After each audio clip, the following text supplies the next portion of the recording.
Bismillahirrahmanirrahim. Assalamualaikum warahmatullahi wabarakatuh. Salam sejahtera untuk kita semua. Perkenalkan, saya Lutfi Arif Wibowo dengan nomor induk dosen nasional 0427038701. Saya merupakan salah satu dosen tetap di program studi Teknik Mesin Politeknik Sukabumi. Pada kesempatan kali ini, saya akan memaparkan pernyataan diri dosen dalam unjuk kerja Tridharma Perguruan Tinggi PDD UKTPT pada bidang pengajaran. Video ini saya buat sebagai salah satu syarat dalam sertifikasi dosen. Adapun mata kuliah yang saya ampu dan akan saya jadikan sebagai video unjuk kerja pengajaran adalah mata kuliah gambar teknik dengan mata kuliah berkode MS MKK 102. Mata kuliah ini memiliki bobot 3 SKS. Mata kuliah gambar teknik ini adalah fondasi yang sangat penting bagi mahasiswa teknik mesin. Capaian pembelajaran lulusan atau CPL program studi yang dibebankan pada mata kuliah ini adalah mahasiswa diharapkan mampu memahami konsep serta mampu memilih dan memproyeksikan gambar secara 2 dimensi dan 3 dimensi untuk produk alat mekanik atau mesin lainnya. Proses ini dilakukan baik secara manual maupun dengan menggunakan aplikasi computer aided design, yang tentunya harus dikerjakan dengan penuh tanggung jawab dan profesional. Untuk pencapaian CPL tersebut, mata kuliah ini diturunkan menjadi beberapa capaian pembelajaran mata kuliah atau CPMK. Fokus utama pembelajaran kita mencakup 2 CPMK. Pertama, mahasiswa mampu memahami kaidah-kaidah gambar teknik sesuai dengan standar internasional atau standar ISO, serta mampu mempresentasikan contoh penerapannya dalam gambar teknik secara 2 dimensi dan 3 dimensi dengan jelas dan lugas. Kedua, mahasiswa mampu memilih kaidah-kaidah gambar teknik sesuai dengan standar internasional dan mempraktekannya dengan mensketsa gambar secara 2 dimensi atau 3 dimensi untuk produk alat mekanis atau mesin secara manual. Tidak hanya soal teknis, CPMK ini juga menekankan pembentukan karakter, yaitu membiasakan mahasiswa untuk selalu menjaga kebersihan dan kerapihan karyanya dengan penuh tanggung jawab dan profesional.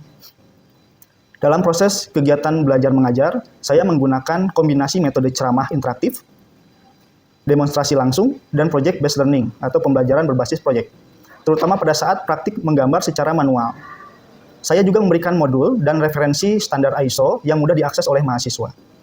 Pada aspek interaction atau interaksi, saya membangun komunikasi 2 arah secara aktif.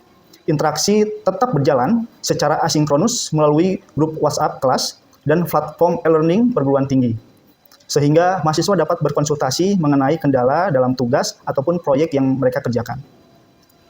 Pada aspek assessment atau penilaian, sistem yang saya gunakan mengedepankan prinsip transparansi dan objektivitas.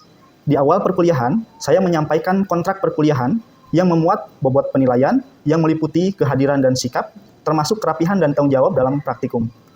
Kemudian tugas mandiri atau praktikum, ujian tengah semester, dan ujian akhir semester. Dengan transparansi ini, mahasiswa mengetahui sejak awal apa yang harus mereka persiapkan untuk mendapatkan hasil yang maksimal. Selanjutnya, Bapak, Ibu akan menyaksikan rekaman video proses pembelajaran secara langsung. Video yang saya lampirkan berikut ini adalah proses perkuliahan tatap muka pada pertemuan kedua. Tema yang diangkat pada pertemuan kedua ini adalah materi fundamental, yaitu garis gambar. Adapun sub-CPMK yang diterapkan pada pertemuan kedua ini adalah mahasiswa mampu memilih dan mensketsa jenis-jenis garis gambar secara internasional, serta membiasakan diri untuk menjaga kebersihan dan kerapihan kertas kerja mereka dengan penuh tanggung jawab dan profesional. Demikianlah deskripsi singkat mengenai mata kuliah gambar teknik yang saya ampu. Berikut adalah cuplikan video proses pembelajarannya. Kita mulai. Bismillahirrahmanirrahim. Assalamualaikum warahmatullahi wabarakatuh. Sebelum ke perkuliahan, pertama kali kita berdoa terlebih dahulu. Menurut agama dan kepercayaan masing-masing, berdoa dimulai.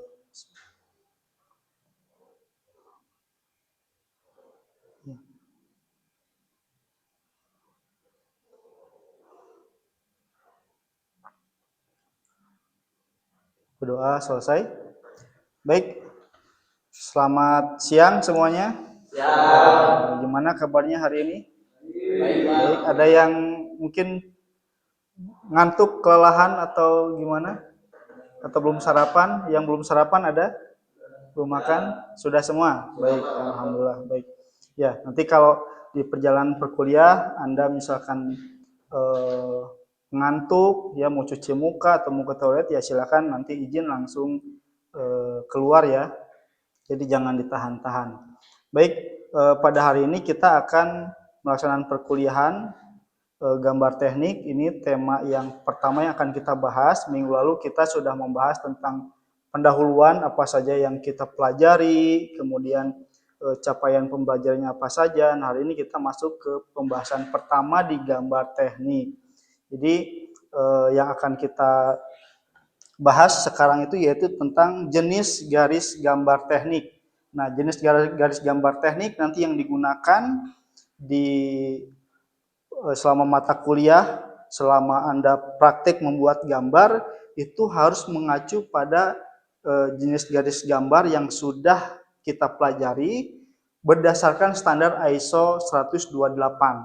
Maksudnya apa? Jadi semua garis gambar nanti yang akan kita pelajari itu ada rujukannya dan berlaku seluruh dunia internasional, ya, ISO International Standard Organization nomor 128 yang membahas tentang jenis garis gambar.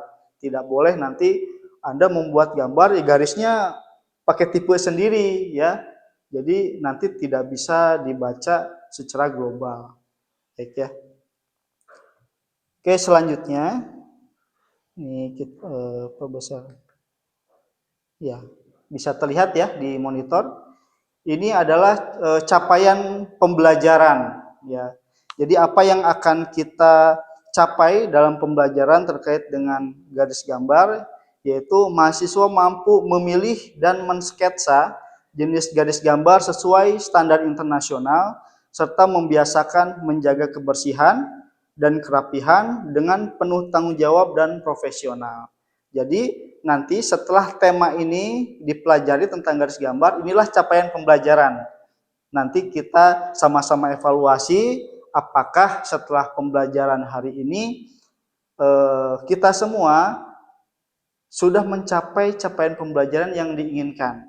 Tadi mampu memilih, berarti nanti kita harus pada saat membuat gambar itu harus bisa memilih nih. Wah, saya mau menggambar sebuah bidang, garis apa yang harus saya buat. Nah, itu harus mampu memilih berdasarkan standar internasional. Setelah mampu memilih, kemudian mampu mensketsa, jadi membuat gambarnya. Memilihnya bisa, kemudian menggambarkan. Nah, dalam tema garis gambar sama juga dengan tema-tema yang lainnya di nanti ke depannya, kita ada 2 sesi. Sesi pertemuan pertama itu kita membahas materinya terlebih dahulu. Nanti Bapak juga ada tugas. Kemudian nanti di minggu selanjutnya itu kita akan melaksanakan praktik membuat gambar berdasarkan materi yang hari ini kita bahas. Jelas ya? Oke, ya. Kemudian selain itu kita juga nanti diminta untuk bisa membiasakan menjaga kebersihan. Nah, ini terkait dengan kebersihan, kerapihan dalam membuat gambar. Ya, walaupun Anda sudah bisa memilih garis gambarnya benar nih, Anda bisa mensketsakan, ya, tapi ternyata gambar Anda itu kotor, garis gambar Anda itu terkontaminasi, ya, misalkan entah dari tangan atau apa kotoran yang lain, sehingga gambarnya tidak beraturan atau gambarnya terpengaruh oleh objek yang lain sehingga nanti mempengaruhi pembacaan. Jadi dalam menggambar harus menjaga kebersihan, ya, bukan hanya di lingkungan kelas tetapi di dalam hasil gambar Anda. Kira-kira begitu ya capaian pembelajaran yang akan kita capai. Nah, indikatornya apa? Satu, mahasiswa tadi mampu memilih jenis garis gambar yang digunakan sesuai standar internasional. Itu. Kemudian setelah bisa memilih, kemudian mahasiswa mampu mensketsa, ya, mensketsa. Mensketsa itu adalah menampilkan dalam bentuk gambar, dituangkan dalam bentuk gambar. Kemudian selama proses Anda mempraktekkan membuat gambar, harus bisa membiasakan menjaga kebersihan dan kerapihan dengan penuh tanggung jawab dan profesional. Kenapa? Karena nanti akan disampaikan juga bahwa apapun yang Anda tuangkan di gambar adalah itu bahasa komunikasi.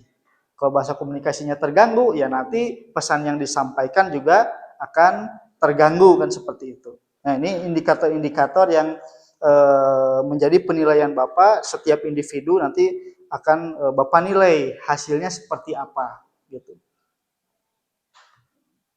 Baik. Nah, sebelum ke pembahasan ya, ini sebagai pembukaan, apa itu gambar teknik? Ya, ada pertanyaan nih. Kenapa sih kita harus belajar gambar teknik? Ya. Nah, di sini dijelaskan bahwa gambar teknik ini ada beberapa gambar yang ada ya.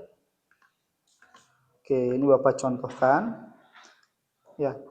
Jadi saat pendahuluan kemarin, pertemuan sebelumnya secara singkat Bapak sudah sampaikan apa itu tentang gambar teknik. Jadi gambar teknik adalah komunikasi.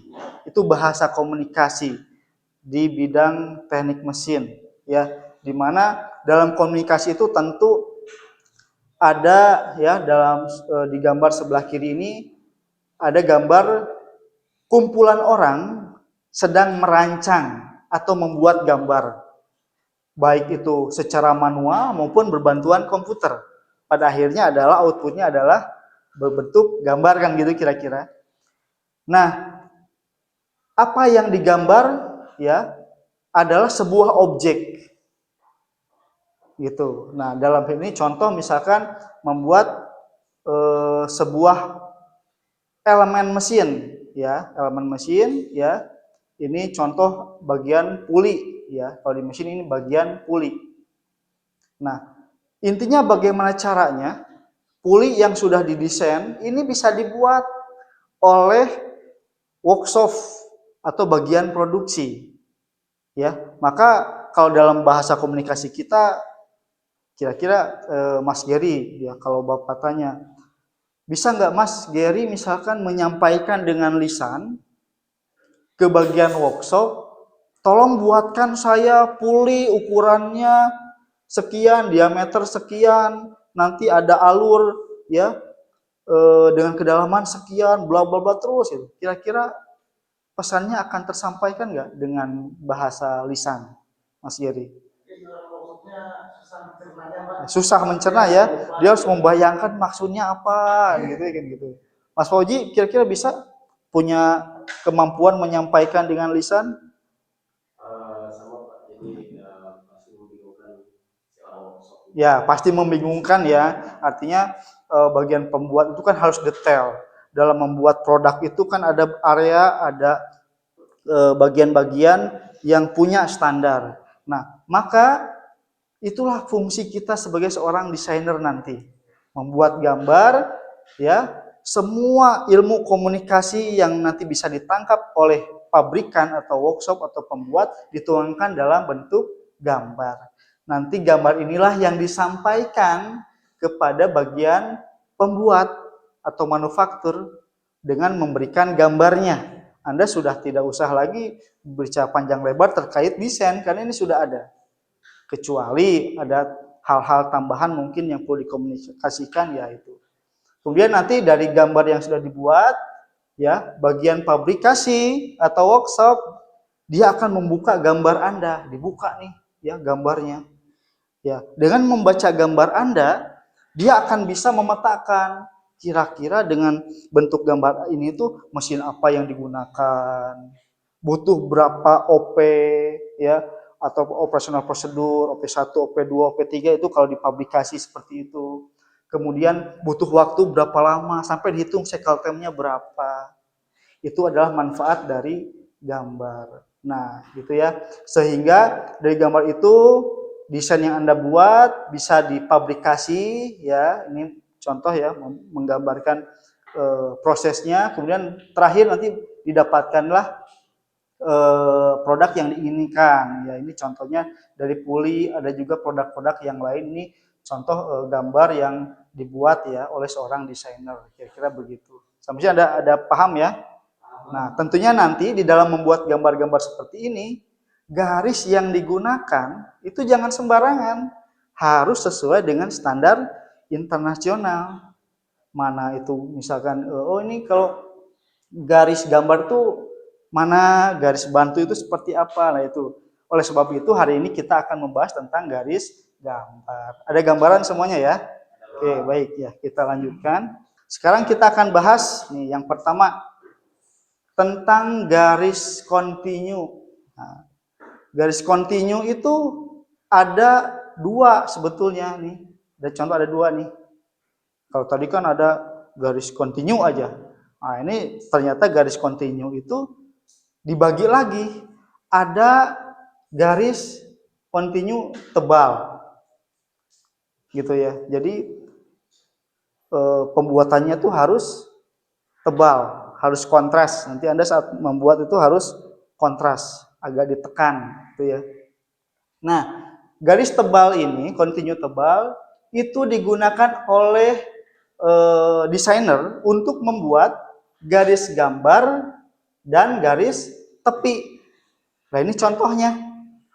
Mana garis gambar ini? Garis gambar itu adalah garis yang memproyeksikan bentuk ya, bentuk bendanya ini.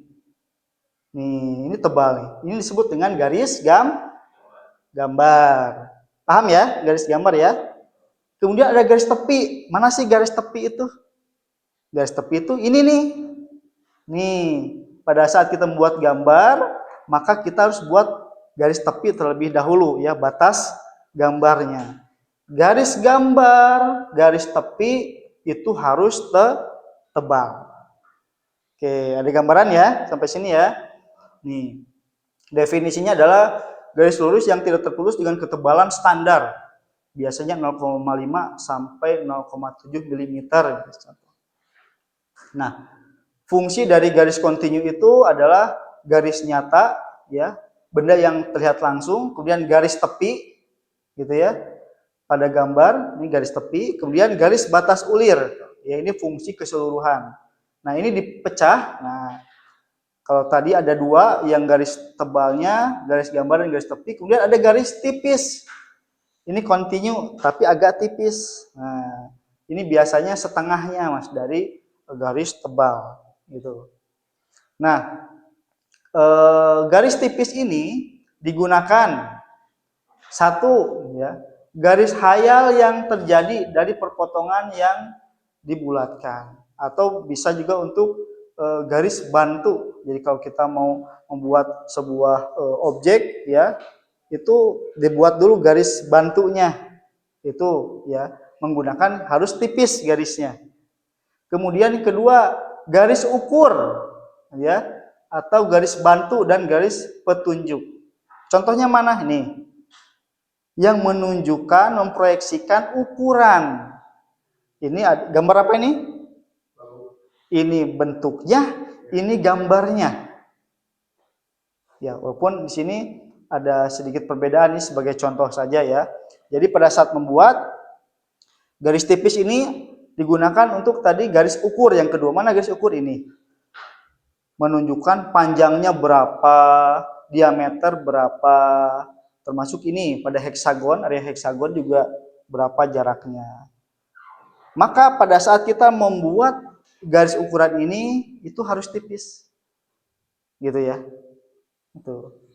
Kemudian garis arsir nanti kalau ada ya, misalkan area yang terpotong ya, nanti di pertemuan selanjutnya kita ada tentang gambar potongan, itu harus menggunakan arsir ya, di arsir itu juga harus tipis ya. Jadi dalam contoh ini bisa terlihat nampak mana yang harus dibuat dengan garis tebal, mana yang harus tipis.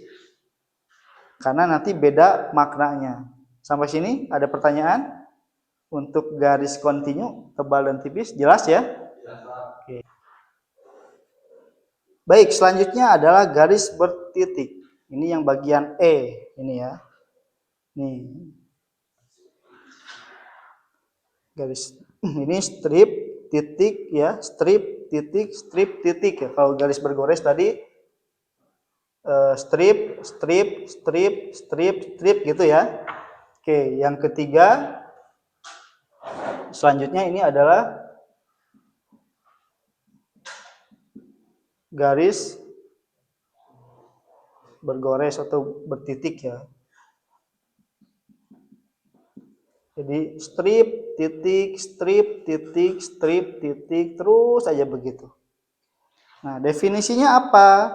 Yaitu urutan garis panjang dan titik ya, atau garis pendek secara bergantian. Jadi panjang, pendek, panjang, pendek. Cuman pendeknya karena seolah kecil ya, seolah jadi titik gitu. Padahal itu adalah garis pendek sebetulnya.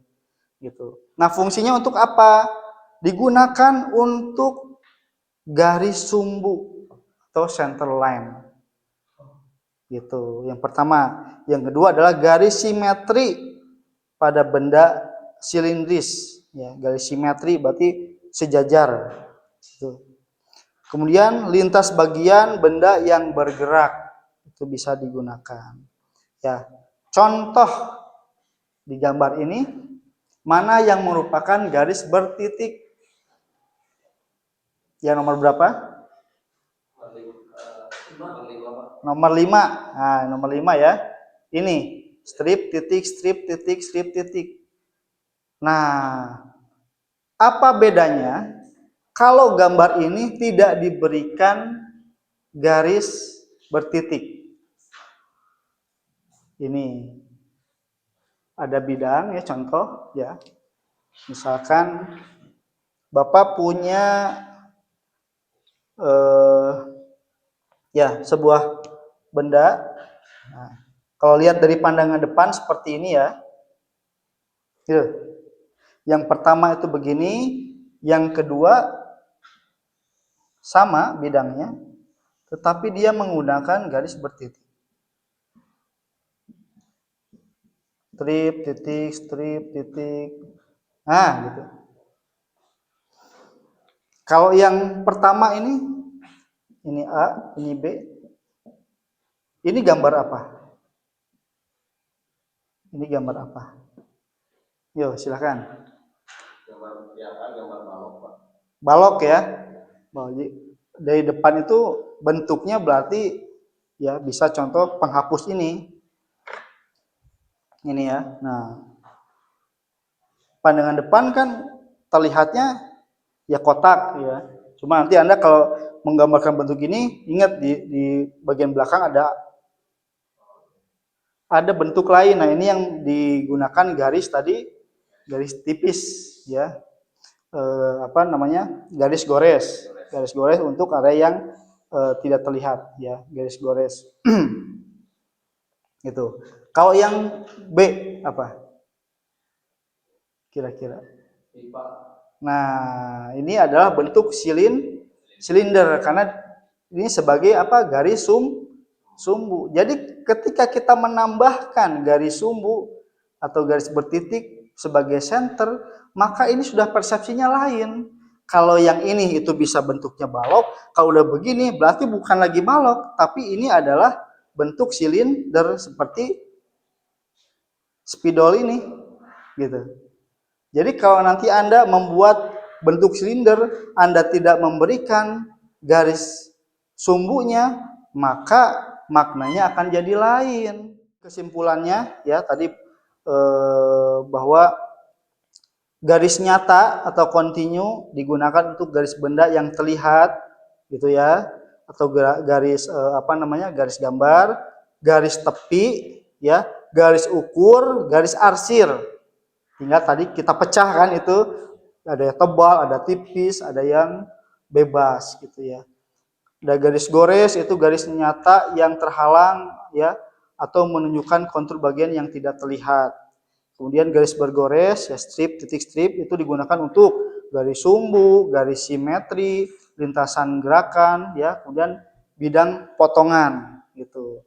Cuma nanti ada pembedaan menampilkan. Garis bergores ganda ini untuk kedudukan benda bergerak ya, bagian berdampingan seperti yang tadi ada dua benda yang berdampingan tapi tidak jadi satu gitu. Gitu. Nah, maka untuk menunjukkan yang satunya bahwa dia itu tidak jadi satu, yang satunya digambar dengan garis bergores ganda. Gitu. Baik, kita kembali ke post test. Ya, sekarang kita evaluasi nih. balik lagi ke pertanyaan yang awal. Ya, sekarang kita bandingkan. Tadi kita sudah membahas. Oke, Mas Gary. Oke. Nomor 1, pernyataan yang tadi adalah garis tebal, ya, kontinu tebal. Nah, ingat ya, garis nyata kontinu tebal, gitu ya, bukan tipis ya.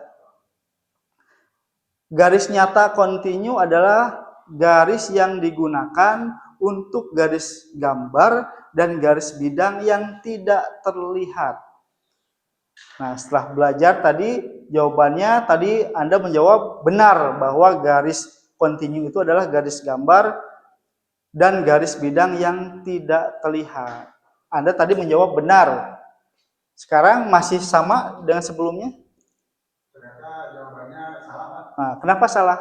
Karena setelah pembelajaran saya jadi tahu, Pak. Nah, kalau garis tebal itu bukan buat garis yang tidak terlihat, Pak. Yang salahnya adalah di garis tidak terlihat. Karena garis tidak terlihat itu pakai garis putus-putus atau garis gores, kan gitu ya. Oke, jadi ya, ini oke. Ada perbedaan ya. Nah, sekarang ada perubahan. Terus yang kedua tadi Mas Yanuar. Mas Yanuar ya. Pertanyaan yang kedua tadi garis gores tadi digunakan untuk garis benda yang tidak terlihat dan garis sumbu. Tadi di awal Mas Yanuar jawabannya, oh benar Pak statement itu. Masih mau bertahan? Salah, Pak. Salah. Oke, sekarang jadi salah. Oke. Kenapa salahnya? Karena tadi ada garis sumbu. Karena garis sumbu itu bukan garis gores ya, gitu. Oke. Kemudian yang ketiga Mas Fauzi ya. Oke, pertanyaan ketiga tadi garis bergores. Statementnya adalah garis bergores digunakan untuk garis sumbu dan garis simetri. Benar? Itu benar, Pak. Benar, oke. Ini ya, tadi jawabannya salah ya. Ya, oke, jadi benar bahwa memang untuk garis apa namanya? Ya, bergores itu untuk garis sumbu dan garis simetri. Oke. Yang keempat Mas Alvan. Oke, Mas Alvan. Statement yang keempat tadi garis bergores ganda atau phantom line, yaitu statementnya garis bergores ganda digunakan untuk garis sumbu dan garis simetri. Tadi Anda jawabannya salah. Sekarang jawabannya salah. Tuh. Tetap ini tadi kebetulan atau memang Anda sudah paham nih? Kebetulan. Oke. Tapi sekarang menjawab Anda dengan keyakinan ya. Oke, ya. Jadi ini sudah ada perubahan, ya artinya Anda sudah bisa memilih berarti. Ya berarti indikatornya yang Bapak inginkan Anda sudah bisa memilih garis gambar. Baik, ini referensi yang bisa Anda dapatkan terkait itu, banyak referensinya. Anda bisa lihat di Bapak ngambil di Suratman, ada buku menggambar teknik ya yang standar ISO ya. Juga ada di buku Engineering Drawing and Design, kemudian di Technical Drawing ya, punyanya Gus di baik, atau kalau Anda punya referensi lain silahkan bisa digunakan. Ya, baik, itu yang bisa kita bahas pada hari ini. Sebelum diakhiri ya, mudah-mudahan apa yang kita pelajari hari ini bermanfaat ya untuk kita semua. Ini nanti kalau sekarang baru teorinya, minggu depan kita sudah praktek. Jadi harapannya minggu depan targetnya mencapai indikator yang kedua, Anda bisa membuat sketch, mensketkan. Tahu tapi menggambarnya kan perlu latihan. Maka kita praktekkan ya. Sebelum diakhiri kita berdoa terlebih dahulu. Mudah-mudahan apa yang kita pelajari hari ini bermanfaat. Ya, berdoa agama yang masing-masing, berdoa dimulai.